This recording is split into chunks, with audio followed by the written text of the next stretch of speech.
Karimnagar parliament నియోజకవర్గంలో ఎన్నికల కోలాహలం ఎలా ఉంది, ఏ పార్టీల అభ్యర్థులను ప్రకటించాయి, అక్కడ పరిస్థితి ఎలా ఉందో మా ప్రతినిధి రవికుమార్ న్యూస్ నుంచి లైవ్ ద్వారా అందిస్తారు. రవికుమార్, చెప్పండి.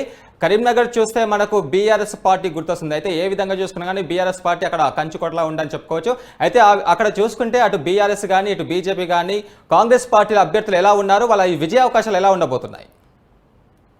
రైట్ గురు, కరీంనగర్ చూస్తే గతంలో బీఆర్ఎస్ పార్టీ అంటే ఎన్నికల్లో ఘన విజయం సాధించి అప్పటి నుంచి అంటే తెలంగాణ సాధించింది బీఆర్ఎస్ పార్టీ కాబట్టి కొంత బీఆర్ఎస్ పార్టీకి అప్పుడు అనుకూలంగా ఎమ్మెల్యే స్థాయిలో కూడా చాలా మెజార్టీ స్థానం ఉండడంతో బీజేపీకి గట్టి పోటీనిచ్చింది ఆ గతంలో. కాంగ్రెస్ పార్టీని కూడా ఇప్పుడు గత ఎన్నికల వరకు కాంగ్రెస్ పార్టీ కొంచెం చెప్పబడినప్పటికీ కూడా మొన్న ఎలక్షన్తో గెలుపొందడంతో పార్టీ అధికారంలో రావడంతో కొంచెం పుంజుకున్నదని చెప్పుకోవచ్చు.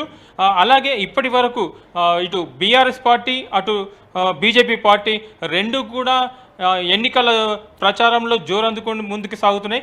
కానీ ఇప్పటి వరకు ఇంకా కాంగ్రెస్ పార్టీ నుంచి ఎలాంటి అభ్యర్థిని ప్రకటించకపోవడంతో కొంత కాంగ్రెస్ కార్యకర్తలు కూడా కొంత ఆందోళనకు ఎప్పుడెప్పుడైనా ఎదురు చూస్తున్నారు. అంటే ఇప్పుడు మొత్తానికి చూస్తే 4 ఎమ్మెల్యేలు కాంగ్రెస్ పార్టీకి సంబంధించిన మొన్న గత ఎన్నికల్లో అసెంబ్లీ స్థానాలకు గెలుపొందిన ఈ నలుగురు ఎమ్మెల్యేలతో పాటు ముందుకెళ్ళిపోదాం, ఈసారి ఖచ్చితంగా కరీంనగర్ సంబంధించిన ఎంపీ స్థానాన్ని దక్కించుకోవాలనే కోణంతో వెయిట్ చేస్తున్నారు.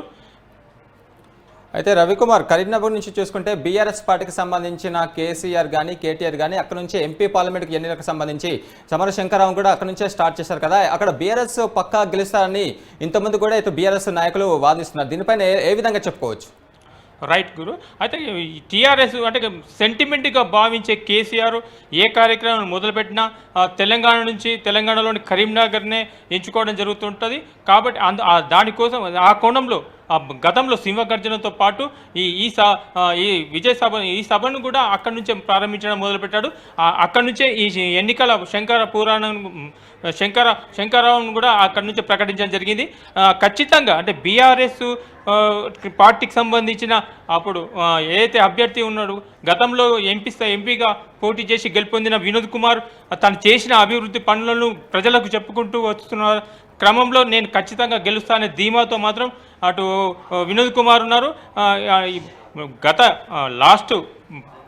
పోయినసారి మన ఎంపీ స్థానాన్ని చేజార్చుకున్న ఎంపీ వినోద్ బీజేపీ గెలుపొందినంత మాత్రాన ఎలాంటి కార్యక్రమం చేయలేదు కాబట్టి నేను ప్రజల దగ్గరికి వెళ్తాను, ప్రజల ముందుకెళ్తానని చెప్పి గట్టి నమ్మకంతో బీఆర్ఎస్ పార్టీ అభ్యర్థి బోయినపల్లి వినోద్ కుమార్ మాట్లాడుతున్నారు.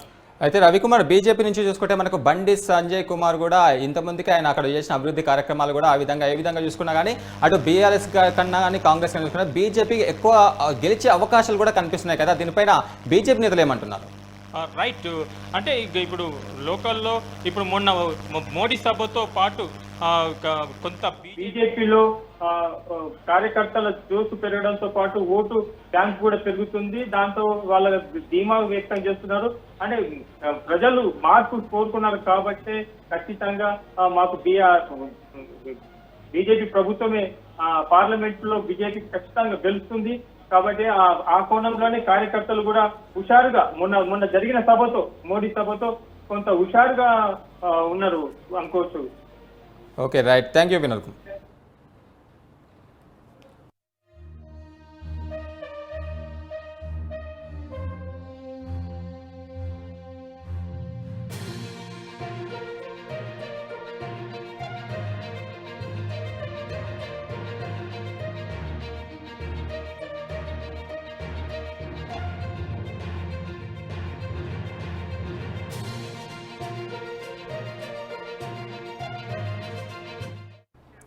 రైట్గా కరీంనగర్ పార్లమెంటు నియోజకవర్గంలో దాదాపుగా ఎన్నికల స్కెడ్యూల్లో అన్ని పార్టీలు కలిసి ప్రారంభించినట్లుగా తెలుస్తుంది. ఈ నేపథ్యంలోనే బీఆర్ఎస్ నుంచి వినోద్ కుమార్ పోటీలు నిలబోతున్నారు, ఇక బీజేపీ నుంచి బండి సంజయ్ పోటీలు నిలబోతున్నారు. కాంగ్రెస్ మాత్రం ఇప్పటివరకు అక్కడ అభ్యర్థిని కూడా ప్రకటించలేదు, అయినా కూడా తన ఎన్నికల వ్యూహాన్ని కూడా అమలు చేస్తున్నట్లుగా తెలుస్తుంది.